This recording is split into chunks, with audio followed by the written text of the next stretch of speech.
Bon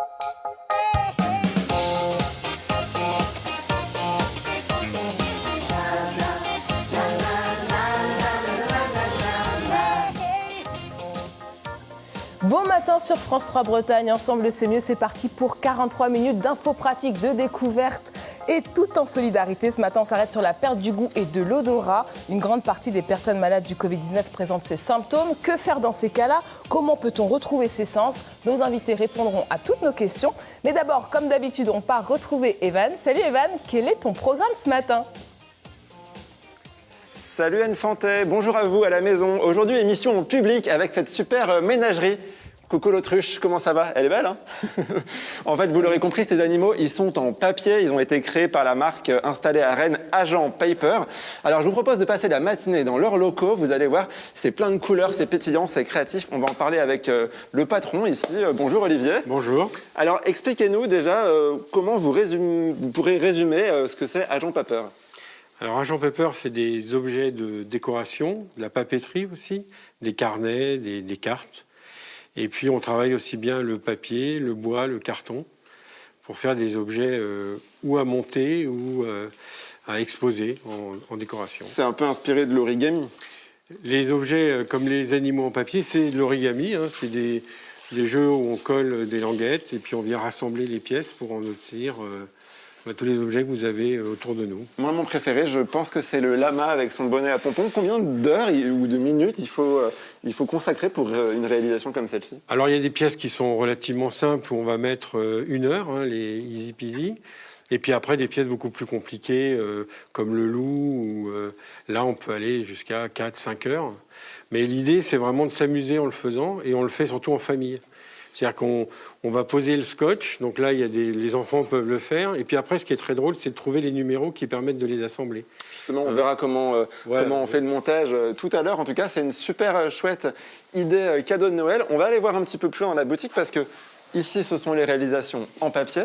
Mais là, il y en a en bois aussi. Alors, expliquez-nous un petit peu ces créations. C'est peut-être pour un âge un peu plus avancé? Alors, il y a tous les âges, mais l'idée, là, c'était vraiment de travailler, outre le papier, des matières intéressantes comme le bois, hein, du peuplier, du carton noir qui permet de faire des objets intéressants ou des insectes.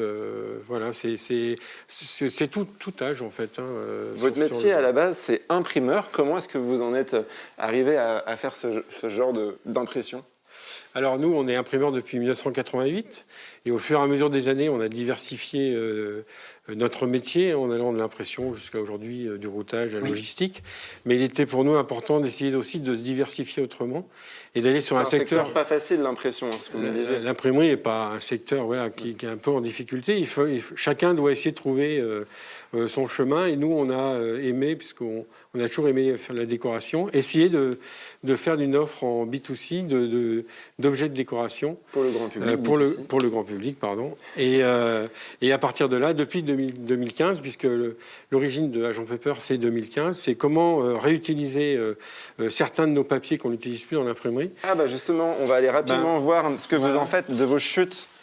Expliquez-nous. Comme par exemple ce genre de carnet, où là, dedans, on a du papier blanc qui est utilisé typiquement pour faire des têtes de lettres. Il y a des chutes. Et on s'est dit, mais jeter ces chutes, c'est dommage. Comment on pourrait faire quelque chose avec?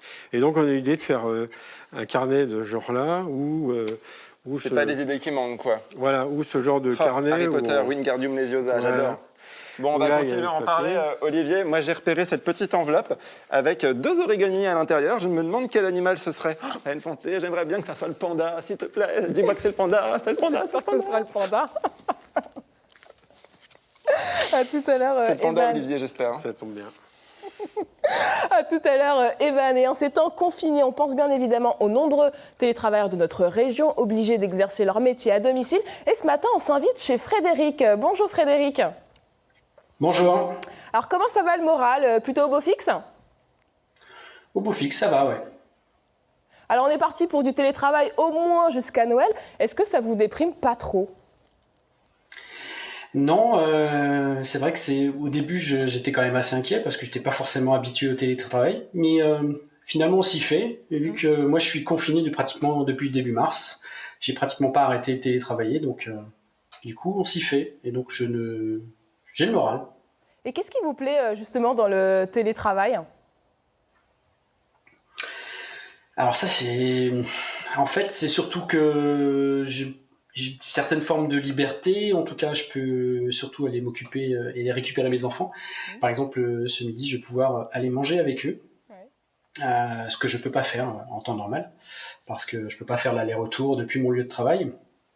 Une certaine tranquillité, mais avec tous les outils qu'on a mis en place aujourd'hui, finalement, avec les visios, la messagerie, on garde ce contact. Donc, je suis pas seul. Étonnamment, je suis tout seul dans cette maison. J'habite à la campagne, et pendant ce temps-là, je suis en contact tout le temps avec quelqu'un en permanence. Dites-moi, où êtes-vous ? J'ai l'impression que vous êtes sous les toits là, de votre maison, c'est ça ? Oui, j'en suis à mon 4e ou 5e déplacement, je ne sais plus. Au tout début du confinement, j'étais dans un salon. Après, je me suis déplacé dans une salle à manger. Après, j'étais dans une pièce avec ma femme parce qu'elle aussi est en télétravail. Alors, pas aujourd'hui. Mais comme elle était un peu bruyante au téléphone, j'ai trouvé encore un autre endroit. J'ai pu aménager un petit espace dans un coin. Ça va, vous n'êtes pas trop claustro, pas trop... Alors, je vois quand même un peu la lumière, je vois l'extérieur, je vois les pies dans un arbre. Non, j'ai une vue quand même sur l'extérieur. Et c'est quoi vos petits rituels pour vous aérer l'esprit, faire une pause par exemple dans votre journée ? C'est la pause à café, la pause café. Ouais. Puisque finalement au travail c'est que je consomme beaucoup de café et là c'est justement il y a certaines heures bien fixes, à 10h je descends, je vais chercher mon café. J'ai le plaisir de pouvoir profiter éventuellement un peu de ma terrasse. Avant, c'était différent. Avant, je prenais ma pause café à peu près à la même heure, mais c'était avec mes collègues et on discutait. Bon courage à vous dans ces prochaines semaines. Merci Frédéric d'avoir été avec nous ce matin. Et on en vient à notre dossier du jour, la perte du goût et de l'odorat liée au Covid-19. Ces symptômes peuvent être très handicapants au quotidien. Regardez. Ça te plaît mon petit plat ? Je ne sens rien du tout. La perte de l'odorat, appelée en langage savant l'anosmie, et la perte du goût, la gueusie, figurent parmi les symptômes les plus fréquents de la Covid. 70,2% des personnes testées positives au virus sont touchées par la perte d'odorat et 54,2% par la perte de goût. Il s'agit surtout de jeunes, car, bonne nouvelle, c'est en général le signe d'une forme moins sévère de la maladie. Dans 75 à 85% des cas, lorsqu'il y a eu perte d'odorat, les patients récupèrent entièrement ce sens 2 mois après la fin de la maladie. Quant à la perte de goût, 90% retrouvent le goût des aliments également 2 mois après avoir été guéris. Mais l'anosmie, la perte d'odorat, et la gueusie, la perte de goût, sont des troubles souvent associés qui existent aussi en dehors de la Covid. L'anosmie concernerait 4% de la population française. Ces troubles peuvent être congénitaux, certaines personnes naissent sans odorat, ou survenir à n'importe quel moment de la vie, après une grippe, un traumatisme crânien par exemple. Être privé d'odorat ou de goût constitue en tout cas un véritable handicap, hélas non reconnu par les pouvoirs publics. Et nos invités ce matin, docteur Paul Couder, vous êtes interne en ORL au CHU de Rennes. Christophe Boisselier, vous êtes sommelier. Et enfin, Céline Brûlé, on vous retrouvera tout à l'heure pour notre belle histoire du jour. Bonjour à toutes et à tous. Alors d'abord, docteur, qu'est-ce qui fait que l'on perde le goût et l'odorat quand on est atteint du Covid-19 ? Alors la perte, l'olfaction, en fait, c'est la capacité de reconnaître les odeurs. Et donc on parle d'anosmie chez les patients qui ont plus d'odorat. On peut parler également d'hyposmie chez les patients qui vont en fait avoir moins d'odorat que la normale. Il y a plein de causes effectivement qui existent. On sait que la principale cause c'est les infections virales en fait, bénignes, effectivement la grippe, les rhinopharyngites et effectivement du coup l'infection virale au SARS-CoV-2 peut être une cause d'anosmie. En fait, on sait qu'effectivement le virus il va avoir un certain tropisme, une certaine attractivité pour toute la muqueuse au niveau du nez, et notamment vers une région proche de ce qu'on appelle les fils olfactifs. Ce sont les nerfs en fait qui permettent de reconnaître les odeurs. Et on sait que en fait, ce virus, il détruit pas le nerf, mais il va en fait créer une inflammation de la muqueuse autour et qui va en fait gêner la perception des odeurs et les molécules odorantes d'arriver en fait jusqu'à ces filets olfactifs. Ça, c'est des études récentes qui ont montré sur des IRM, des équipes parisiennes de Lariboisière, qui ont découvert ça. J'imagine que c'est un peu votre cauchemar de se dire de perdre en tant que sommelier, Christophe Boisselier. C'est capital dans votre métier. Ah bah complètement. Ouais. notre radar, nous, c'est le nez. Hein, et plus que le goût, quand on dit l'odorat, c'est vraiment aussi mêlé au goût. C'est-à-dire quand on n'a plus de goût, c'est que quand on est enrhumé, on n'a plus de goût, ça je veux dire. Donc c'est très lié. Donc c'est hyper important, bien entendu. Et entre le goût et l'odorat, finalement, quel est le plus développé chez nous? Alors en fait, le goût, c'est principalement lié à l'odorat, à l'olfaction en fait. 90% des saveurs des aliments qu'on va manger, c'est dû à l'odorat. C'est-à-dire que quand on va voir un aliment, la première chose qu'on va voir, c'est les odeurs qui vont émaner. Et donc la première voie, ça va être par les voies nasales. On va sentir l'odeur et on va pouvoir reconnaître déjà, avant même de le goûter, l'aliment à l'odeur. Parce que notre mémoire se souvient. C'est ça. D'accord. Ensuite, les filets olfactifs sont reliés au cerveau et au cerveau notamment un système particulier lié aux émotions. Et donc les aliments, à savoir s'ils ont apporté du plaisir ou des aliments plutôt qui apportent un peu de dégoût. La deuxième chose, c'est qu'on va goûter l'aliment. La première chose, donc ça va être au niveau de la langue.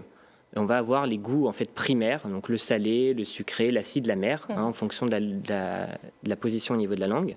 Et ensuite, la deuxième chose, c'est que quand on va mastiquer, on va en fait produire aussi des petites molécules odorantes qui vont remonter plutôt par voie rétronasale et qui vont être captées également par ces mêmes filets olfactifs pour percevoir les odeurs et donc le goût des aliments. Et quand on est malade du Covid-19, peut-on quantifier précisément le degré de la perte du goût ou de l'odorat? Oui, c'est ce qu'on fait en fait au CHU en ce moment. On voit les patients qui sont atteints qui ont eu le Covid, qui n'ont pas récupéré de leur anosmie. Et donc on leur propose une consultation. Effectivement, on va évaluer leur pourcentage d'olfaction avec des tests qui sont assez simples, donc qui sont subjectifs. C'est-à-dire qu'on va développer 3 types de tests. Des tests pour savoir si les gens arrivent à reconnaître les odeurs. Donc c'est un test d'identification. Donc on leur présente des fruits, on leur présente plein de choses particulières, du cuir, de l'herbe, du sapin. Il faut qu'ils reconnaissent. Il y a un deuxième test, ça va être un test de discrimination. C'est-à-dire qu'on peut présenter 3 odeurs aux patients. Et effectivement, on va devoir leur dire laquelle odeur est différente des 3. C'est comme ce qu'on voit sur les images, effectivement. Et le dernier test, en fait, c'est un système de seuil olfactif. On va essayer de déterminer à quel pourcentage, jusqu'à quel seuil le plus bas possible, les gens peuvent percevoir une même odeur. Je vous propose maintenant d'écouter le témoignage de Tamara. J'ai perdu intégralement l'odorat mi-mars en contractant la Covid. J'ai ensuite récupéré une petite partie de mon odorat début avril. Et depuis avril, du coup, ça aussi, je dirais que je suis à 50% de mon odorat habituel, sachant que j'avais un excellent odorat. C'est-à-dire que je sens ce qui est sous mon nez, mais pas ce qui est dans une pièce et pas ce qui est vaporisé. Ma question est, est-ce que cette rééducation que beaucoup de médecins évoquent ou beaucoup de journalistes évoquent est efficace? Est-ce que vraiment il faut tous les jours s'imprégner d'odeurs, s'exercer à sentir des odeurs, ou est-ce que ça sert à rien et il faut seulement attendre que ça se reforme? J'imagine que les 2 voies sont possibles, docteur. Oui, alors tout à fait. Donc effectivement, nous on propose une rééducation au CHU avec le professeur Gégou et mes collègues orthophonistes Audrey et Chloé. On propose donc effectivement aux patients 2 exercices. Un exercice effectivement, comme parlait cette personne, à domicile, donc c'est-à-dire de la stimulation du système olfactif avec des solutions odorantes à base d'huile essentielle. Le choix des huiles essentielles, c'est assez ancestral, ça date de 1916, c'est Henning qui proposait ça. C'est un spectre un petit peu avec le prisme des odeurs. Donc on va avoir des odeurs florales, des odeurs fruitées. Donc nous, on a choisi par exemple le géranium, le citron, l'eucalyptus, la menthe, le clou de girofle et l'orange. Ah oui, c'est voilà, très vaste. C'est pour balayer un peu tout le spectre des odeurs. L'objectif, c'est de stimuler matin et soir pendant 3 mois. Donc de sentir les 6 odeurs matin et soir pendant 3 mois. Et à côté de ça, on leur propose aussi de la rééducation orthophonique, c'est-à-dire qu'on les accompagne et tous les 15 jours, on leur propose de venir en fait en consultation, où on leur propose des exercices, effectivement, toujours basés sur le même concept d'identification des odeurs. Également, on essaie de faire de travail de mémoire. Et également, on va essayer de faire tout ce qui va être goût et saveur qui sont un petit peu complémentaires. Et pour ceux qui ne peuvent pas faire de la rééducation ou qui ne souhaitent pas, qu'est-ce qu'ils peuvent faire chez eux assez simple? Ils peuvent faire juste la première partie, c'est-à-dire de la stimulation du système olfactif. Alors effectivement, si on peut, avec des huiles essentielles, nous, comme on propose. Mais effectivement, on a vu que pendant la première phase du Covid, la Société savante d'ORL proposait aux patients qui ne pouvaient pas bénéficier de consultation ORL, puisque effectivement, l'accès à l'hôpital était assez restreint à cette période, de faire de la stimulation avec tout ce dont on peut disposer chez soi, des grains de café, du chocolat, des fleurs, de la lavande, des choses comme ça. Et j'imagine que le retour des sens dépend de chacun, mais dans les formes légères du Covid-19, ça met combien de temps à peu près? On sait que dans les formes légères, il y a plus de 70% des patients effectivement qui vont récupérer dans les 7 premiers jours.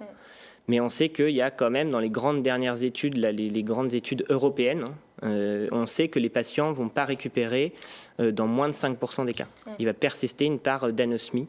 Et donc, c'est ces patients-là, nous qu'on prend en charge, surtout au CHU, pour les aider.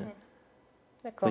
J'aimerais bien avoir votre regard, Christophe Boisselier, puisque vous aussi, vous proposez des cours en ligne pour augmenter un petit peu nos pouvoirs olfactifs. Si vous avez un conseil, lequel vous donneriez pour... En fait, c'est une chose, à l'école, on nous apprend à lire, à écouter de la musique, à toucher. Justement, on nous apprend pas à sentir et à goûter.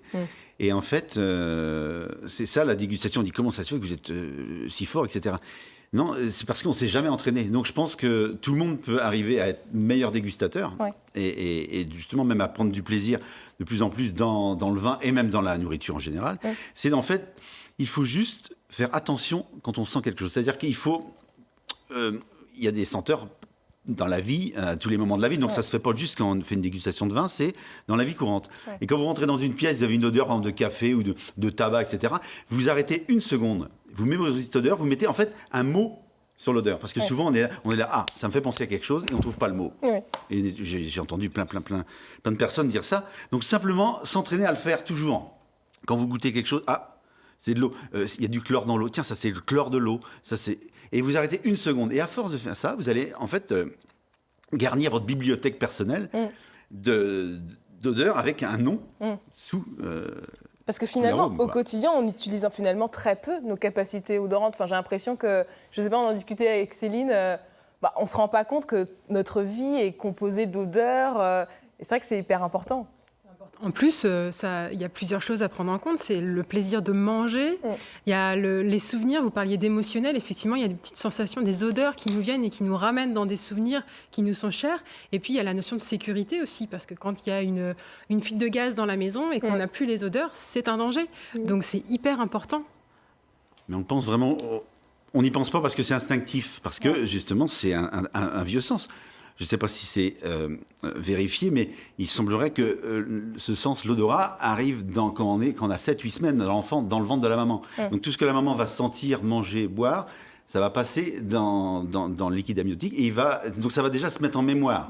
Donc c'est très très puissant dans le temps. Et on a d'ailleurs, comme on dit, des expressions, je me sens mal, je me sens pas bien, que ressentez-vous? Donc on ne parle pas de ce qu'on sent, on parle de ce que vous ressentez en général. Donc c'est très puissant. Donc l'odorat sur notre vie. Justement, on va écouter ce témoignage de Christelle qui n'a plus d'odorat depuis plusieurs années. Bonjour, je m'appelle Christelle, j'ai 42 ans et je suis anosmique depuis mes 19 ans, suite à un traumatisme crânien. Malgré tout ce temps, pour moi, ne plus sentir est une véritable souffrance au quotidien. J'ai perdu mes 2 sens et depuis, la vie n'a plus la même saveur. J'ai beaucoup relativisé sur ma situation car j'ai failli perdre beaucoup plus que l'odorat, mais malgré tout, être anosmique pour moi, c'est comme être confiné dans son corps au quotidien, sans connexion ni aux autres ni à l'extérieur. L'odorat a des pouvoirs insoupçonnés, mais c'est une fois qu'on l'a perdu qu'on le réalise vraiment. Merci beaucoup Christelle pour ce témoignage. Cette perte de goût, dans le cas de Christelle, elle est irréversible? C'est vrai que c'est un contexte qui est totalement différent. Le Covid, c'est totalement différent, parce qu'effectivement, j'ai dit que le Covid, il n'y avait pas d'atteinte des fils olfactifs, du nerf, mais effectivement, dans le cas d'un traumatisme crânien, s'il y a des fractures au niveau du crâne, on peut avoir en fait des ruptures au niveau de ces nerfs, et donc effectivement, la récupération peut être parfois incomplète, voire impossible. Et finalement, le goût, c'est quand même un élément clé de nos interactions sociales, et ça peut être difficile aussi pour ces patients qui perdent... Tout à fait, le goût et l'odorat, en fait, on ne s'en rend pas compte, mais on s'en sert tout le temps, quotidiennement, implicitement. Et en fait, les patients nous le décrivent bien en consultation. Quand ils ont perdu l'odorat, il y a plein de choses qui changent dans leur vie, dans leurs interactions, soit au niveau professionnel, soit au niveau social, leur rapport avec l'alimentation. Ils vont manger moins parce qu'effectivement, tout va être fade. Il va y avoir tous les signaux d'alerte qui vont perdre. Donc les patients qui vont cuisiner, ils vont oublier quelque chose au four. Ça peut brûler, ils ne s'en rendent pas compte. Et on sait qu'il y a plein d'études qui montrent qu'effectivement, il y a des grosses altérations de la qualité de vie chez les patients qui perdent l'odorat. Alors, Christophe Boisselier, vous nous racontiez tout à l'heure une petite anecdote avec vos enfants et l'oignon. Oui, je n'avais pas besoin de sonner la cloche pour appeler mes enfants pour le dîner. Je faisais des oignons poulets au beurre et Là, vous ramenez même les voisins. Ça, faites-le, mais je pense que tout le monde le sait. Là, surtout en Bretagne, les oignons revenus au beurre, à un moment donné, quand ça commence à blondir, là, l'oignon, je garantis que... Mais c'est vrai que oui, l'odorat, c'est aussi la mémoire du goût, ça nous rappelle notre enfance. C'est ça qui ça marche fou, que comme ça. C'est-à-dire que si vous avez une émotion, une bonne émotion au moment où vous avez mangé tel plat, mais quand vous allez goûter ce plat-là, vous allez avoir la même émotion, mais au centième de seconde près, quoi. C'est très très puissant, c'est très rapide. Céline, une odeur qui vous rappelle quelque chose, que vous appréciez particulièrement? En ce moment, il y a une thématique Noël arrivant. Moi, j'aime beaucoup sentir la fumée de la cheminée. J'aime beaucoup sentir le chocolat chaud, les biscuits à la cannelle. C'est très cliché, mais j'avoue que j'apprécie beaucoup ça. Ça me ramène dans des émotions, des souvenirs. Je ne m'en lasse pas. Monsieur Couder, une odeur qui vous rappelle votre enfance? Le chocolat chaud. Le chocolat chaud? Fait maison dans la casserole. Monsieur Boisselier, pour finir? Non, c'est le feu de cheminée. Moi, les châtaignes grillées, il y en a tellement, en fait. Comme moi, je fais attention à ça depuis longtemps. Donc, j'en ai... Et puis, selon les saisons. Et ça, il y a beaucoup d'entreprises qui travaillent justement pour l'ambiance des... Moi, je vous le dis juste, moi, c'est la pomme à la vanille, parce que ma grand-mère, elle en faisait beaucoup. Et voilà, c'est ça. Il y a l'air iodé de la mer, il y a la forêt, il y a plein de choses aussi extérieures qui sont importantes. C'est hyper important, l'odorat pour nous. Merci en tout cas à tous les trois d'avoir participé à notre dossier du jour. Allez, on marque une pause pour aller retrouver Evan. Evan qui s'est rendu dans une entreprise rennaise qui nous propose de la décoration responsable. Et en plus, il a changé de tête. Tu peux m'appeler mon petit lapin maintenant, si tu veux, à une fantée. Regarde comment il est beau, ce masque en papier. Créé par Agent Papeur ici à Rennes. Alors Olivier, fini la rigolade. Je rends mon masque et surtout je suis trop content parce que j'ai eu le panda qu'on est en train de fabriquer, donc notre petit panda en papier. Expliquez-nous. Voilà, on a le contenu de notre petite pochette qu'on a ouvert. Voilà, donc on a des planches dans lesquelles on a des pièces qui sont prédécoupées et on trouve des numéros. Alors avec des numéros avec des languettes et des numéros sans languettes. Donc sur les numéros avec les languettes, on met du scotch. Sur les numéros sans languettes, on met le scotch. Ça, c'est parti, là. Donc tout est fourni, c'est super pratique. Il y a des petites bandes comme ça de double face qu'on décolle. Je ne vais pas y arriver, voilà, qu'on décolle. Voilà. Et qu'on positionne. Et qu'on colle.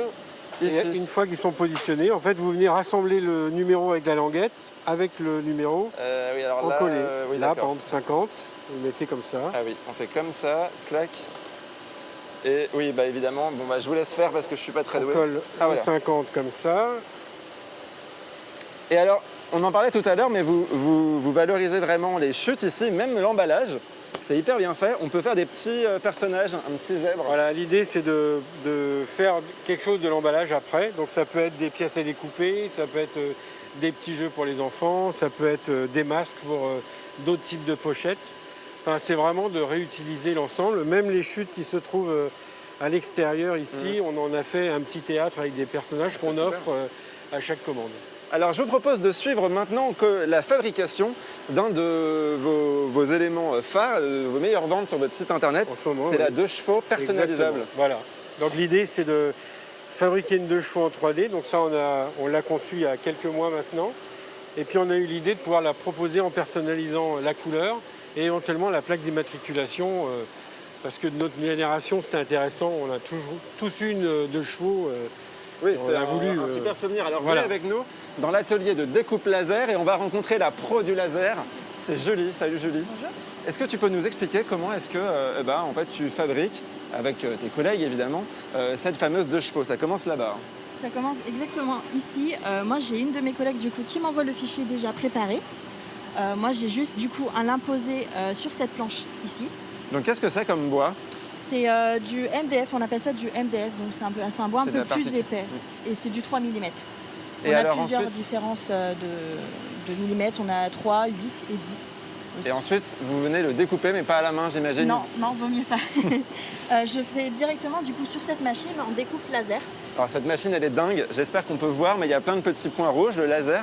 Explique-nous comment ça fonctionne. Donc ce laser, en fait, je vous explique, c'est tout simple, vraiment. C'est un laser rouge qui est directement sur un miroir, un petit miroir, qui est reflété sur un autre miroir directement sur une lentille.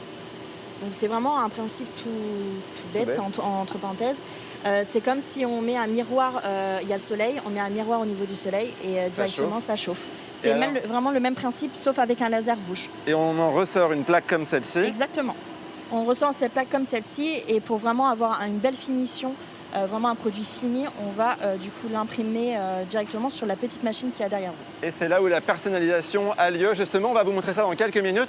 Moi, je vous laisse, je dois retourner à mon panda parce que sinon, il ne sera jamais prêt d'ici la fin de l'émission. À tout à l'heure, Anne Fanté. Allez, file Evan, à tout à l'heure. Je vous propose maintenant de découvrir d'autres coulisses, rien à voir avec l'univers de la déco. On se glisse ce matin dans la peau d'un développeur web. Voyez le portrait de Marion. On a le site avec une version mode tablette. Lorsque je souhaite personnaliser mes différents blocs, je peux, avec quelques lignes de code, changer la couleur, les dimensions, les positions des éléments.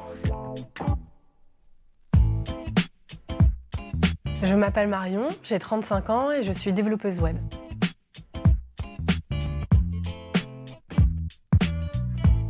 J'ai travaillé pendant une dizaine d'années dans le domaine de la communication. J'avais le sentiment d'avoir fait un peu le tour de mon poste et je souhaitais retrouver un peu plus le terrain et les choses concrètes. C'est pour ça que je me suis orientée vers le métier de développeuse web. C'est-à-dire que voilà, quand on va écrire quelques lignes de code, le résultat est instantané, on le voit directement.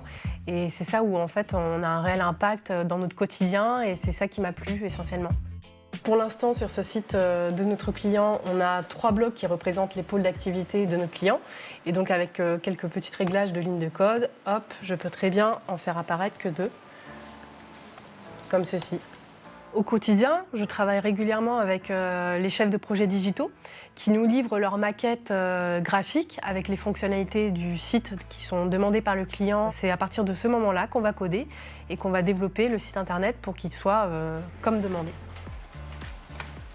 Alors, montre-moi ton nouveau site. Lorsqu'on commence un nouveau projet, il y a une forme d'excitation ou de motivation pour, voilà, on a tout à faire de A à Z. Et c'est vraiment ça qui est un peu palpitant dans ce métier-là.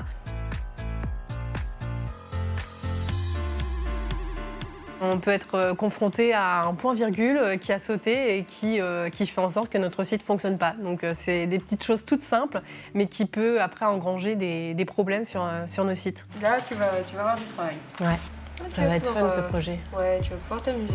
Petit défi. Et il faut savoir que les langages de programmation, à l'heure actuelle, il y en a énormément. Ça change et ça évolue rapidement. Et donc, il faut à chaque fois se tenir informé des nouvelles technologies. Être développeur, il faut aussi également être curieux, avoir envie d'apprendre au quotidien. C'est assez gratifiant quand on voit après le résultat qui est en ligne.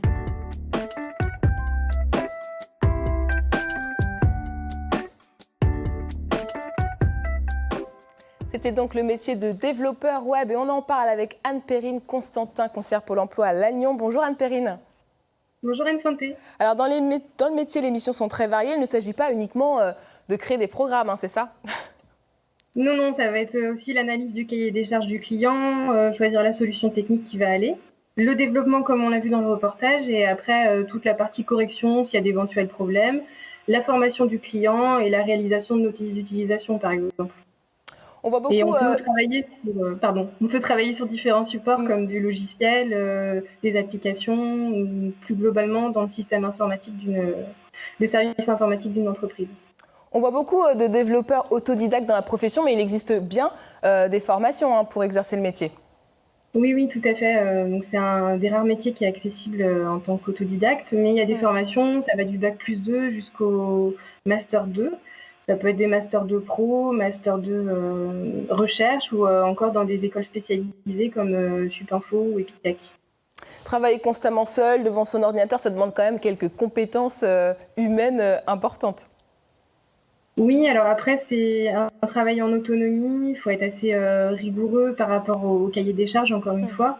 Il faut apprendre des langages de code comme du Python ou du Java, les lignes que la personne présentait dans le reportage précédemment. Et puis, il faut être aussi au courant des évolutions techniques et avoir un bon sens du relationnel pour travailler avec le client, être à son écoute, etc.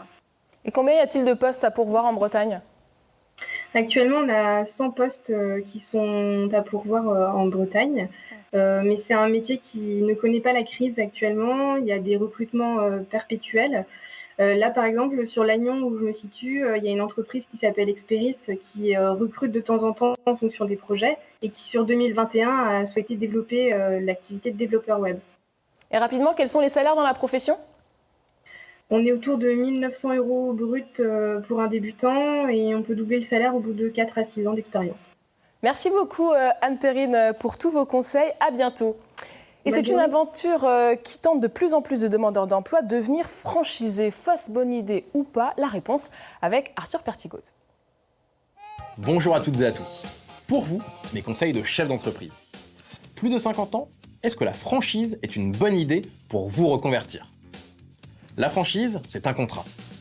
Une entreprise avec un savoir-faire et une notoriété vous donne le droit de commercialiser ses produits ou même ses services. Il faut respecter des règles, le concept de l'enseigne, prévoir un apport en capital, des redevances, bref, il y a des contraintes. Mais la franchise permet de démarrer une entreprise rapidement. Vous bénéficiez d'un accompagnement au début et de la force d'une marque reconnue. C'est une idée à creuser quand on veut se mettre à son compte.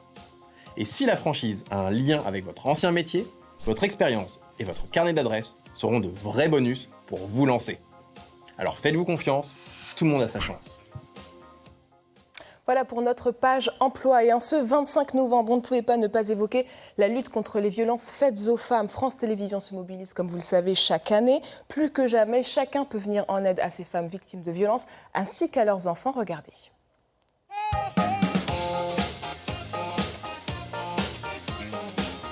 Tu sais que les violences conjugales ont explosé pendant le premier confinement ? Comment éviter que ça recommence ? Plus que jamais, rappelons qu'il existe des moyens d'agir pour protéger les femmes et les enfants. En cas de danger immédiat, appelez le 17 ou utilisez le 114 par SMS.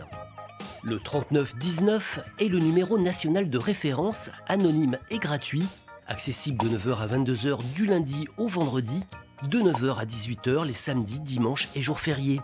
Vous y trouverez écoute, information et orientation vers les dispositifs d'accompagnement et de prise en charge. Et soyons solidaires. Pour effectuer un signalement en ligne, toujours de façon anonyme et gratuite, rendez-vous sur arrêtonslesviolences.gouv.fr. Véronique est bénévole dans une association locale d'écoute et d'aide aux femmes. Elle sait par expérience qu'il est important de rompre l'isolement. Vous êtes victime de violences ou de harcèlement physique ou moral, ne restez pas seul. Cherchez un soutien auprès de la famille, d'amis, d'une association. Portez plainte, ça commence toujours par une petite violence. Vous qui êtes témoin de violences ou de harcèlement, ne fermez pas les yeux, ne restez pas sourds aux appels à l'aide des victimes. Écoutez-les, accompagnez-les, alertez les autorités, ne vous rendez pas complices d'un crime. Nous sommes tous concernés et c'est en agissant que nous aiderons la société à sortir de la violence. Tous ensemble, luttons et agissons contre les violences faites aux femmes. Et oui, chacun peut agir à sa petite échelle. N'oublions pas, c'est à vous maintenant Céline, vous allez nous remettre un peu de baume au cœur avec la belle histoire du jour, c'est l'histoire de Karim. De Karim, voilà. Le début est un petit peu compliqué. Karim a eu une enfance maltraitée dans une famille qu'il qualifie de nocive, une adolescence ghettoisée dans les foyers, et puis un début d'adulte en prison. Après un braquage qui a mal tourné, il est resté 6 ans en prison, et puis des rencontres qui ont tout changé. Et je vais laisser la parole à Karim. Bonjour Karim. Bonjour Céline, bonjour à tous. Bonjour. Merci d'être avec nous. Karim, je vous ai introduit et j'ai évoqué des rencontres. Vous avez eu 3 déclics. Quels sont-ils ? Alors oui, puisqu'on ne s'en sort jamais seul, j'ai fait de très belles rencontres. La première, il s'agissait d'une personne incarcérée pour une très très longue peine. Et à l'heure où je l'ai rencontré, eh bien, ça faisait déjà 37 ans et demi qu'il était en prison. Cette personne m'a fait prendre conscience que je pouvais, malgré l'enfermement, devenir maître du temps et de ma peine, et en choisissant ce que je pourrais faire dans chaque minute qui coulerait de ma peine. Donc, ça a été quelque chose d'extrêmement important pour reprendre ma peine en main et me projeter dans un cheminement de réinsertion. La seconde a été celle avec un aumônier des prisons, qui a bien constaté que je me sentais mal, que j'étais assez malheureux finalement dans ces 9 mètres carrés. Et Moi, je lui ai indiqué que je pensais que même Dieu ne pourrait pas me pardonner pour ce que j'avais fait. Et il m'a rassuré, il a même fait plus que ça, puisqu'il a changé ma vie en une seule phrase, en m'indiquant que Dieu éprouvait ceux qu'il aimait, et s'il m'avait éprouvé, c'est que je possédais certainement en moi les ressources nécessaires pour surmonter ces épreuves. Ça a amené en moi une dimension spirituelle et philosophique que je ne possédais pas avant cette rencontre. Donc forcément, ça m'a fait voir le monde autrement, et puis j'ai pu m'y projeter aussi autrement. Et puis vous avez rencontré votre femme. Absolument, vous allez un peu vite. Oui, en effet, j'ai rencontré cette femme qui deviendra mon épouse, toujours dans ses murs, au travers une relation épistolaire de correspondance. Donc cette femme m'a accompagné sur 4 ans et demi de la fin de ma peine. Et puis aujourd'hui, eh bien, ça fait maintenant 18 ans que l'on est mariés et l'on a ensemble 2 enfants, une de 18 ans et une de 13 ans. Et ça a fait de vous un homme engagé pour le changement de votre vie et l'envie d'éveiller les consciences. Vous avez créé l'association Carcéropolis, dont le but est de sensibiliser le grand public sur les conditions carcérales. Et vous dites « Je suis pour la sanction, mais pas la punition ». Ce sont des mots forts. Absolument. Carcéropolis, j'en suis donc le vice-président et cette plateforme multimédia d'information sur le milieu carcéral, elle me sert à sensibiliser les plus jeunes notamment, mais aussi l'ensemble de la société civile sur ce qu'est la prison dans notre société et d'essayer de faire comprendre à tout le monde que punir, ça ne suffit pas. Il faut amener une dimension pédagogique, faire comprendre aux gens ce qui les a fait passer à l'acte, l'ensemble des conséquences qui sont liées à cet acte. Donc c'était important cette plateforme d'information pour mobiliser tout le monde sur la réalité carcérale dans notre pays. Et justement, aujourd'hui, vous voulez aller plus loin, c'est ça, pour créer un lieu d'accueil, une ferme de réinsertion à Brest. Racontez-nous un peu ce projet rapidement. Oui, absolument. Donc, après la sensibilisation, il fallait aussi passer à l'action. Et c'est ce que je fais maintenant avec cette association qui s'appelle Sans Murs, dont je suis le directeur. J'interviens beaucoup en milieu carcéral auprès de personnes détenues avec lesquelles j'essaie de préparer un cheminement de réinsertion. Mais j'interviens aussi en direction des jeunes qui sont un peu en freelance, qui sont assez inscrits dans des conduites à risque, de la délinquance ou de la criminalité. Je me suis rendu compte en détention qu'il fallait aider les personnes à sortir en créant un sas, si je puis dire, de décompression, avant qu'ils puissent retrouver la société, ses règles et ses normes, pour pouvoir les aider à retrouver les codes. Alors, cette ferme, effectivement, dans la région, un retour à la terre, un retour au travail manuel, un retour au vivre ensemble, et puis des ateliers constants pour pouvoir les aider à travailler leurs problématiques. Vous recherchez une exploitation où il pourrait y avoir un chantier participatif de possible, que ce soit un moulin ou une exploitation forestière, dans l'idée que les détenus en fin de peine, les tigistes et les jeunes en foyer puissent être dans ce même lieu et vous les accompagner donc de façon plus poussée, un accompagnement pour leur faire prendre conscience du chemin qu'ils sont en train de prendre, les amener vers autre chose. Absolument, oui, c'est créer du brassage, les faire se rencontrer et surtout les convaincre par l'exemple que le changement chez un individu, c'est possible et qu'on peut avoir de nouvelles perspectives. L'action d'un jour ne détermine pas un homme pour toujours. Ce sont des mots que vous prononcez et qui sont forts et qui, je trouve, résument bien votre démarche aujourd'hui. Le projet de Brest, avez-vous trouvé votre lieu ?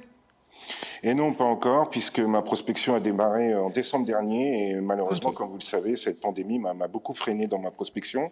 Mais j'ai déjà bien ressenti un fort engouement de la part des exploitants ou des professionnels du secteur insertion et jeunesse notamment. Donc on attend d'avoir un peu plus de liberté pour continuer cette prospection. Eh bien, on vous souhaite que ça se concrétise. Merci beaucoup, Karim, pour votre présence. L'appel est lancé, en tout cas. Karim, merci beaucoup. On vous souhaite plein de succès dans ce nouveau projet. Merci, Céline, de nous avoir présenté cette chouette initiative. Allez, on repart retrouver Evan. J'espère qu'Evan, tu profites de ce moment pour faire quelques emplettes, parce que tu es le seul à pouvoir le faire ici. C'est vrai que les emplettes, ce sera pour tout à l'heure, mais Enfanté, avant, avec Julie, on voulait te proposer de faire un truc de dingue. On va imprimer une 2 chevaux en bois. Est-ce que tu es prête ? Ouais, ouais. Allez, devant vos yeux ébahis, Julie va lancer l'impression. Tu peux y aller. Exactement, allez, go. On clique sur démarrer. Alors, explique-nous un peu ce qui va se passer avec cette imprimante. Sans générique. Ça va bugger à tous les coups? Non, du coup, j'ai lancé directement le fichier direction du coup l'imprimante, qu'elle va faire directement, elle va directement imprimer. Alors, c'est pas l'imprimante qu'on peut avoir à la maison, ça, c'est carrément une imprimante hyper sophistiquée. Exactement, c'est vraiment une imprimante dernier cri. Vraiment, c'est une imprimante qui fait tout ce qui est impression à plat. Donc, tout ce qui est sur bois, comme ici sur une 2 chevaux, sur du MDF, comme on peut dire, et ça va extrêmement vite. Donc, c'est pour ça que des produits vraiment personnalisés, c'est vraiment l'idéal pour vraiment faire à la chaîne, si on peut dire ça comme ça. Parce que ça, on peut le faire sur votre site internet. Qu'est-ce qu'on peut personnaliser, par exemple? On peut faire finaliser, par exemple, une 2 chevaux, une coccinelle, une Jeep également. Il y a beaucoup de choses et c'est ce qu'on est en train de développer. Du coup, avec notre patron, on est en train de développer ça. Donc, c'est vraiment quelque chose d'unique en son est genre. complètement moderne. Là, exactement, il y a une lampe de couleur. Vous pouvez voir directement. Et on peut même mettre son petit nom sur la plaque d'immatriculation. C'est exactement ce qu'on fait sur cette 2 chevaux-là. C'est vraiment un nom ou ou la plaque d'immatriculation d'une personne qui est déjà collectionneur d'une 2 chevaux ou d'autres voitures de collection. Bon, on n'a pas le temps d'attendre la fin de l'impression, mais grosso modo, le rendu... Exactement, le rendu, c'est ici. Et la plaque d'immatriculation est vraiment personnalisée à la personne qui souhaite avoir sa 2 chevaux personnalisée à soi. Et ensuite, on la monte, comme on peut le voir juste là. Si Fabrice, à la caméra, peut vous montrer la belle 2 chevaux. En rouge. En rouge, voilà, celle-ci. Merci beaucoup, Julie. Je vous en prie, merci à vous. Bonne continuation. Maintenant, on va retrouver Olivier, le patron des lieux. Olivier, ici, vous imprimez aussi un meuble. Alors là, on découpe un meuble, oui, on a eu l'idée de proposer quelques meubles animaux qui plaît bien. Alors, on a fait une licorne, on a fait un cerf, un ours, un lama. Et là, l'ours, on le voit juste ici. Voilà. Et puis un kangourou. Et puis là, récemment, un internaute nous a demandé si on pouvait faire un dinosaure meuble. Donc on est en train de travailler avec Émilie pour trouver comment le construire. Il faut faire en sorte qu'il soit stable, qu'il tienne bien, qu'il s'implique bien. Enfin voilà, c'est un travail qui va durer un petit moment, mais on devrait réussir à le sortir. J'aimerais qu'on montre aussi aux téléspectateurs mon panda qui est enfin réalisé. Bon, voilà. J'avoue, vous l'aviez déjà monté à l'avance. Où est-ce qu'on peut trouver vos produits, Olivier? Alors on peut le trouver ici sur Rennes, dans notre boutique, dans les locaux, rue des Veillettes. On peut le trouver aussi à Nantes, à Bordeaux, à Caen. Et puis sur Internet où on a un site qui fonctionne. Et on a des revendeurs aussi, des gens comme Truffaut, BHV. Voilà. On vous retrouve jusqu'en Chine aussi. Et on retrouve un peu à l'export, effectivement, en Chine. Bon, en tout cas, merci beaucoup pour cette belle visite. C'était super de découvrir Agent Paper. Demain, on se retrouve à Concarneau dans un tout autre univers, une sardinerie à la bretonne. En attendant, Anne-Fanté, j'espère que le Père Noël nous regarde, parce que je risque bien de mettre quelques produits d'Agent Paper sur ma liste, notamment cet ours en bois. Mais chut, c'est un secret. Vivement Noël. Allez, salut Evan, et merci à l'entreprise Agent Paper de nous avoir ouvert ses portes. Merci à tous nos invités d'avoir été avec nous ce matin. Demain, dans Ensemble le Semaine, nous vous raconterons l'histoire d'hommes et de femmes qui, pour le sport a changé leur vie. Vous allez voir, c'est passionnant. À suivre dans quelques instants, votre journal régional. Très belle journée sur France 3 Bretagne.